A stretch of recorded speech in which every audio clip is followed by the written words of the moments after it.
Thanks very much. Good morning, Adam. How are you? I'm good, thank you. How are you? Is it afternoon there, actually? Yeah, it is. It is. That's one question. What's it been like weather-wise?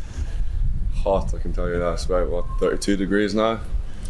It's good to get some training in. I guess that's been the whole point of the exercise, trying to acclimatise and get things ready for the test against Greece. Yeah, of course. Look, a lot of us have finished the season about 3 weeks ago now, and we've had quite a long break. So I think coming out to Turkey and get this warm weather camp in is going to do us great and prepare us right for Greece. Adam, the last game you came on against France, you had 25 minutes or more even, but you replaced Evan Ferguson. Is there any chance that you two might start against Greece? Would you like to see that? I don't know. Look, it'd be great to play with Ev. He's had an unbelievable season at Brighton.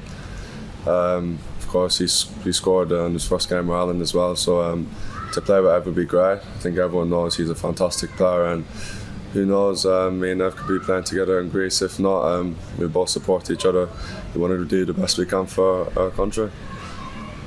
And physically, how are you now? I mean, there was an injury concern, of course, in the past, but do you feel you're over all that now? Yeah, I think I feel as fit as I can be right now. Fingers crossed it stays that way. But for me now, I just want to keep the head down and focus on the games. And physically, I'm all good.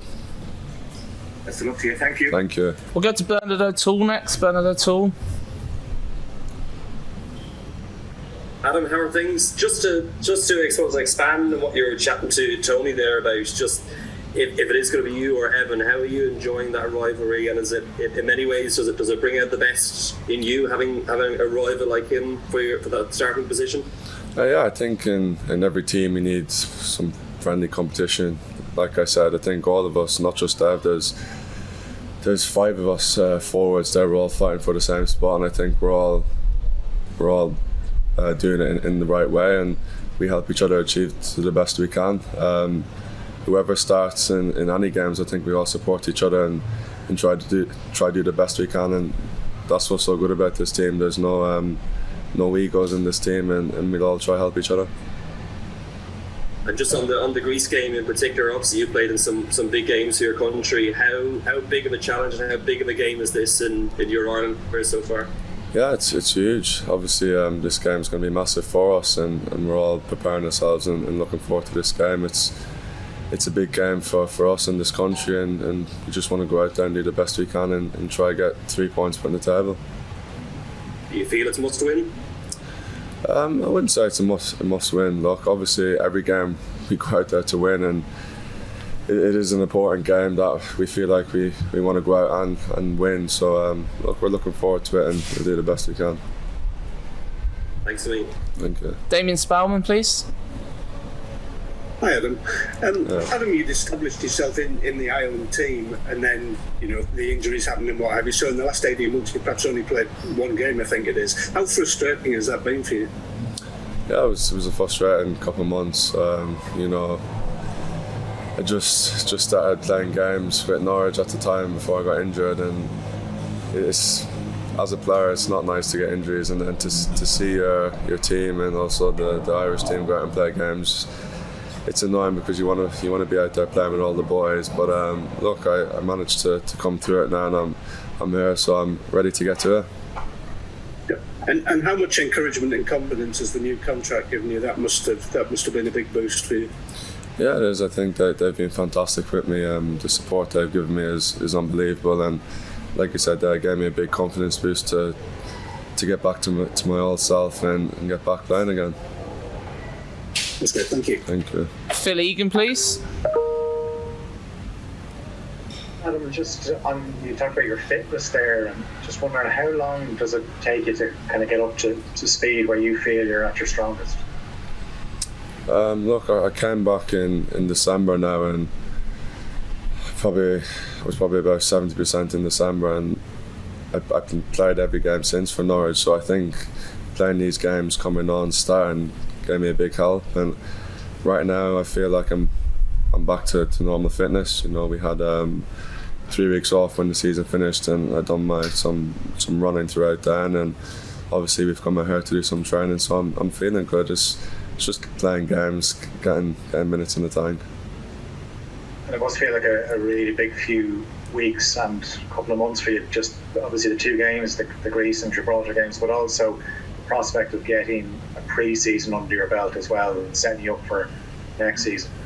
Yeah, of course. Obviously, these games and this training camp is going to help us when we do go back to club football. And but right now, I think everyone here is focused on playing the 2 games, Greece and Gibraltar. And the main thing for this month is to win the 2 games. I'm not really too focused on pre-season right now, but like you said, it will help. Thanks. Thank you. Gavin Cooney, please. Harry, Adam, just one question from me. Like, what kind of challenge is the fact that you haven't played, so much of the squad haven't played since the end of the championship season back at the start of May? Like, that's a pretty lengthy layoff between then and kick-off against Greece. So what kind of challenge does that bring? Yeah, obviously it's going to be a bit of a disadvantage. Look, we've had 3 weeks off, but to be fair, all the staff here have given us programmes when we finished, and I think all of the boys have stuck to that. We spoke briefly in the last camp that we do need to show commitment if we want to qualify for these sort of things. And look, it is a challenge, but we're all professionals here. We know what we have to do and what we're capable of, and that's what we need to do. Stick to a team, and that's why we're out in Turkey right now, getting the warm weather training camp in and trying to get as fit as we can. Okay, I don't see any further hands up. Is there any further questions for Adam before we potentially switch over to Will? Yeah, I'll take one if you don't mind. Here. John Fallon, yeah, please. Adam, how are you doing? Hi, John, you alright? Well, thanks, yeah. So I see Timo Pukki has, finally ended the spell at the club. What type of influence was he on you during your breakthrough into the first team and since then? No, look, Timo was massive to me ever since I came in. When I first came to Norwich, I wasn't playing many games and I was getting really frustrated, but he handled me through that. And looking back now, it was stupid of me to be frustrated.